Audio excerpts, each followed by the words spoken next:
সাল্লাল্লাহু আলাইহি ওয়াসাল্লাম একদিন মসজিদ নববীতে বসে আছেন। বাবা একটু নবী পাকের জীবনী থেকে শিক্ষা নাও বাবা, কারণ আমার নবী পাক সম্পর্কে আল্লাহ জানিয়েছেন, লাকাদ কানা লাকুম ফি রাসূলিল্লাহি উসওয়াতুন হাসানাহ, তোমারে লিয়ে তোমারে নবী কি জিন্দেগি নমুনায়ে আমাল है। আমাদের জন্য আমার নবীর জীবনটা যদি স্যাম্পল হয়, আমাদের জন্য যদি নমুনা হয়, একটুখানি আমার নবী পাকের জীবনটার দিকে খেয়াল করতে হবে। আমার আপনার নবী বসে আছেন বন্ধু আমার, পাশে আবু বকর, ডাইনে আবু বকর, বামে ওমর, দুইজন সাহাবী রাদিয়াল্লাহু তাআলা আনহুম বসে। হঠাৎ একটা ইহুদির বালক এসে বলতেছে, একটা চিঠি দিয়ে বলছেন, হুজুর দাওয়াত কবুল করে নিন। কি করুন? দাওয়াত কবুল করে নিন। নবী পাক আমার দাওয়াতটা কবুল করলেন। এমন সময় উনি নাম দেখতে পেলেন, নাম দেখে এমন সময় চললেন, আবু বকর বড় ভালো, চলেন দাওয়াত পেয়েছি, আজ তো খাওয়া হয় না, আমাদের পেটে তো পাথর বাঁধা আছে, আবু বকর চলো দাওয়াতে যাই। ওমর রাদিয়াল্লাহু তাআলা আনহু, আবু বকর রাদিয়াল্লাহু তাআলা আনহু দুইজনকে সাথে করে নিয়ে নবী আমার দাওয়াতে গেছেন। ইহুদির বাড়ি গিয়ে আপনার যেই না আওয়াজ দিয়েছে, কারণ আমার নবী ওয়া মাসাইলা ফালা তানহার, আল্লাহ বলেন আপনি কাউকে ফিরাবেন না, ঝড়কাবেন না। আমার নবী কাউকে ফিরানোর জন্য আসেননি, বরং তো গুনাহগারকে বুকে টেনে আল্লাহওয়ালা বানানোর জন্য এসেছে। নবী কাউকে ফিরাতেন না। বাবাজি আমার এমন সময় যেই না দরজায় আওয়াজ দিয়েছে, বাবা ইহুদি দরজা খুলে বাইরে এসেছে। আসার পরে বলছে, কে আপনি? আমার নবী পাক বলেন, আনা আব্দুল্লাহ ইবনে মুহাম্মদ সাল্লাল্লাহু আলাইহি ওয়াসাল্লাম, আমি আব্দুল্লাহর বেটা মুহাম্মদ সাল্লাল্লাহু আলাইহি ওয়াসাল্লাম। কেন এসেছেন?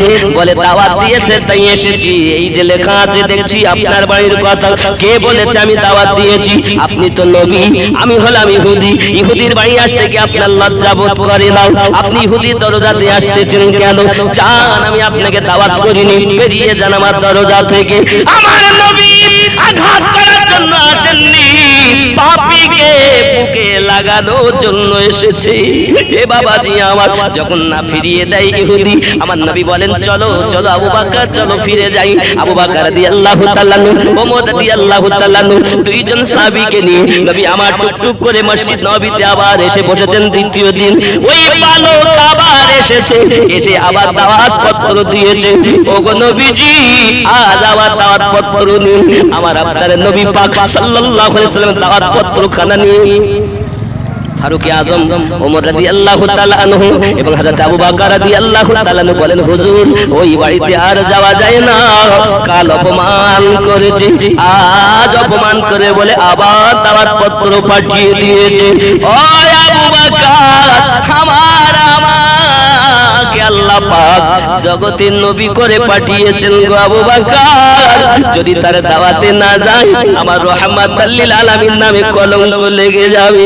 আমার নবীজি বলেন দাওয়াতে আমাকে যেতেই হবে। চুরি কন্না সুবহানাল্লাহ।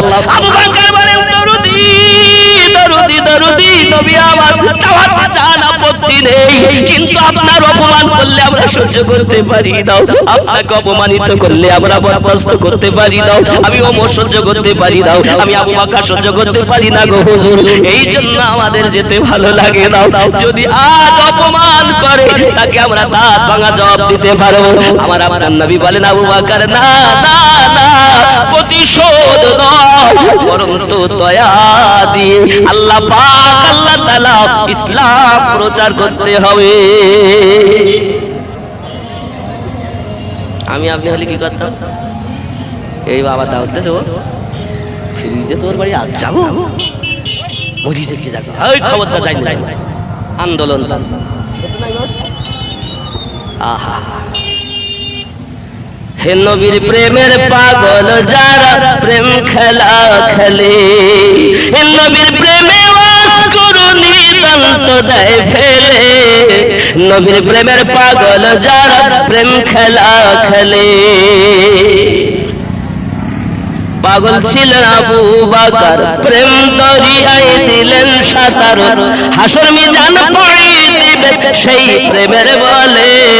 এ নবীর প্রেমের পাগল যারা প্রেম খেলা খেলে। জোরে বলুন।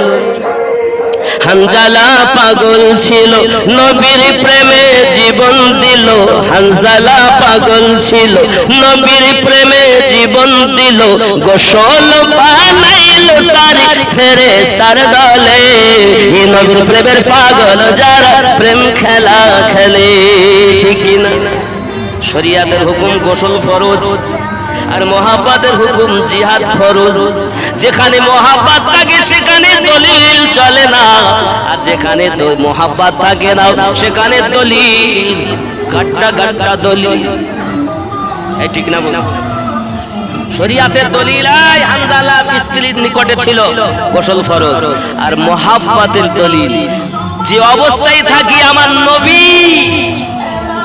জিহাদের ডাক হয়েছে নবী পাকের কে গোসল করবে গোসল আগে নয় আমার নবী আগে জোরে বলে কি মহাব্বত করেছেন তারা দলিল দেখেননি তারা মহাব্বত করেছেন নবীকে সবার লাশ খুঁজে পাওয়া যায় হানজালার পাওয়া যায় না আমার নবী চাইয়া দেখেন আকাশের ফেরেশতারা রহমতের ফেরেশতা হানজালাকে গোসল দিচ্ছে জোরে বলে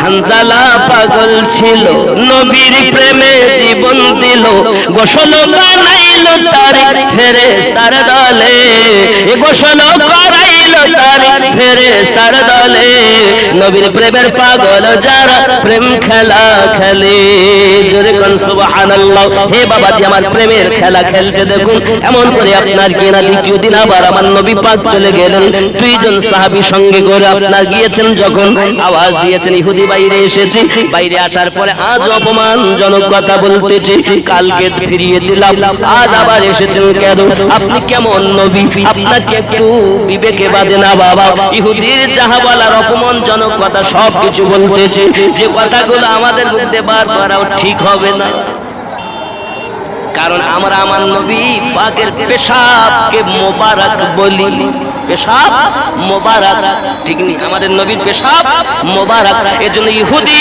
খুব কটূক্তি করেছে বাবাজি আমার জাহান্নাম বলার তাই বলেছে আবু বকর রাদিয়াল্লাহু তাআলা কাঁপতেছেন হুজুর একবার অর্ডার দিন হযরত ওমর রাদিয়াল্লাহু তাআলা কাঁপতেছেন হুজুর একবার বলুন না কেন উপযুক্ত শাস্তি ইহুদিকে দিয়ে দেই কারণ আল্লাহ পাক নিজেই জানাচ্ছেন আমার নবীর শব্দের থেকে তোমরা জানো তোমাদের শব্দ উঁচু করো না জোরে কন্না সুবহানাল্লাহ কোরআনে যখন আমার আল্লাহ নিষেধ করেছেন নবী পাক সাল্লাল্লাহু আলাইহি সাল্লামের শব্দের উপরে যখন শব্দ করা যায় না সামান্য ইহুদি কি একে তো উপযুক্ত শাস্তি দিতে হবে আমার আপনার নবী বলেন চলো চলো ফিরে যাই আমার নবী আবার চলে এলেন দ্বিতীয় দিন আবার আপনার মসজিদ নববীতে পৌঁছে ওখান থেকে বাড়ি তারপর তৃতীয় দিন এসে আবার বসে আছেন সাহাবী রাসূলদের কথা বা কতন শুনতেছেন সকলের মনের বেদনা আমার নবী পাক শুনতেছেন এমন সময় ওই বেটা এসে আবার একটা চিঠি দিয়ে গেছে আজ ওই ইহুদির বাড়িতে দাওয়াত আছে বাবাজি হযরত আবু বকর রাদিয়াল্লাহু তাআলা কে দিয়ে ফেলেছেন দরুদি দুই দিন অপমান করলো জীবনের থেকে বেশি আপনাকে মহব্বত করি গো দরুদি হযরত ওমর রাদিয়াল্লাহু তাআলা বলেন নবী গো জীবনের থেকে বেশি মহব্বত করি আপনাকে ইহুদির অপমান সহ্য হয় না গো নবী তার বাড়িতে যেতে ভালো লাগে না আমার নবী বলেন আবু বকর আল্লাহ যে আমাকে রহমতের নবী করে পাঠিয়েছে আব্বাজি আমার রাগ করো না বাবা রাগ করো না রাগটাকে খাও হাসিতে একটা কথা আছে গুসা কো পিজা তো আরাম ইয়াবি রাগটাকে খেয়ে নাও তাহলে তুমি আরাম পাবে আমাদের রাগ গেল না শুধু বলি আমি অমুক হুজুরের ভক্ত অমুক হুজুরের পাগল বাবা তুমি যখন আল্লাহর ওলির পাগল হবে মাছ যেমন পানি থেকে আলাদা করে রাখলে মাছ বাঁচে না মুর্শিদ থেকে মুরিদ আলাদা রাখলে মুরিদ বাঁচে না সোনামানিক আমার এমনি করে আবু বকর রাদিয়াল্লাহু তাআলা ফারুক আযম রাদিয়াল্লাহু তাআলা দুইজন কাঁদছেন হুজুর কেমনে যায় আমার নবী বলেন যেতে যে হবে কারণ আল্লাহ পাক আল্লাহ তাআলা আমাকে পাঠিয়েছেন তানোর জন্য নয় প্রতিশোধ নেওয়ার জন্য নয় দুঃখীদেরকে বুকে লাগায় কালেমার বাণী পৌঁছানো কথা কি বুঝতে পারছেন শেষ করে দেব একটু বল লোকগুলো টেনে নেব যদি না ঢুকে তা কি করবো ঢুকবে না আপনারা তাহলে একটু কাছে আসুন মোহাব্বতে লা ইলাহা একটু কাছে আসেন বাপ একটু ওদের ঢুকতে দেন কেউ কেউ মানুষ একটু আসেন বাপ আমি জানি আখারপুরে অনেক প্রেমিকের আগমন হয়েছে। আর একটু কাছে আসুন, মোহাব্বত লা ইলাহা ইল্লাল্লাহ, লা ইলাহা ইল্লাল্লাহ।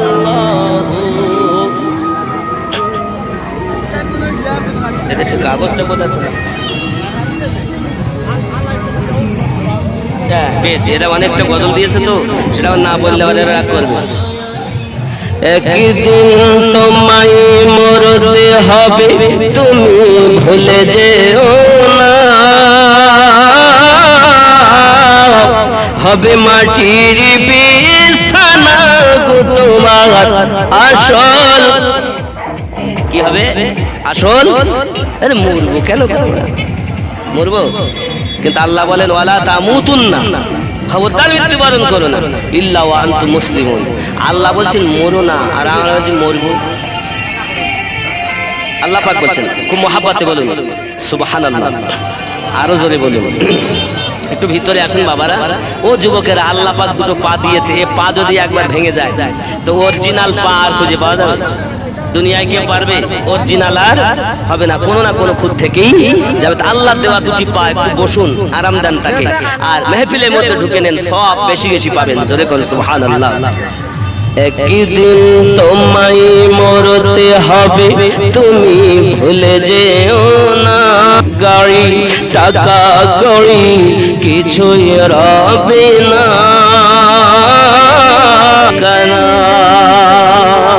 একদিন হবে। এসেছিলে যখন তুমি এই নাসাধের ভবে,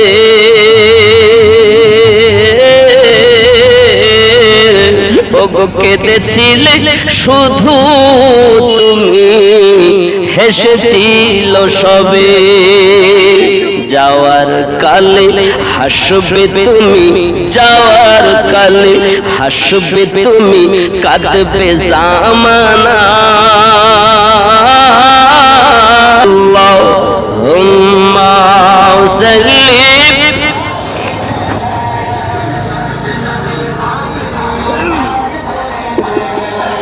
मोहब्बते वाला आले सैयदना, पैदा हुआ नूर नबी न देखिलेन पितार मुख, 6 বছরের কালে নবী হারাইলেন যে মাতার বুক। আল্লাহুম্মা সাল্লি আলা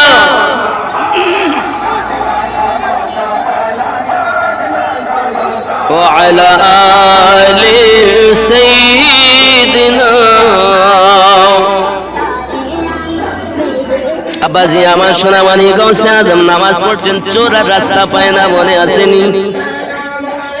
চোর যখন রাস্তা খুঁজে পাই না গো বাবা, কোথায় যাবে কোথায় যাবে বন্ধু, এমন সমাধি করলেন কি আব্বা আমার ফজরের আজান হয়ে গেছে, হুজুর কেবলা আমার নামাজে শরীক হলেন, নামাজ হয়ে গেছে, বাইরে থেকে দরজা লাগানো, ওই চোর আর বাড়াতে পারে না বাবা। নামাজ সমাপ্ত করে যখন এসেছেন বাসাতে, এসে বসে আছেন, এই চোর খাটিয়ার ভিতরে ঢুকে গেছে, তলায় নিচে ঢুকে গেছে, কিভাবে বাড়াবো হুজুর, একটুখানি অমনোযোগ হলে আমি এখান থেকে বেরিয়ে যাব, শুধু হুজুরের দিকে নজর। হুজুর পাক দেখেন একজন এসেছেন দরবারে, খুব সুন্দর দেখতে মানুষটি, তার নাম হলো খাজা খিজির। তিনি এসে বলছেন, ওগো জামানার গৌস আব্দুল কাদের জিলানী গিলানী রাদিয়াল্লাহু তাআলা আনহু, হুজুর গো, হুজুর গো, ওই এলাকায় একটি কুতুব ইন্তেকাল করে গেছে, ওই কুতুব আপনাকে দিতে হবে বলে আপনার দরবারে আমি এসেছি। খাজা খিজির আলাইহিস সালাম যখন এই কথা বললেন, গৌসে আজম বলেন, ও খাজা খিজির, যান আপনি খাটিয়ার তলাতে যান, দেখুন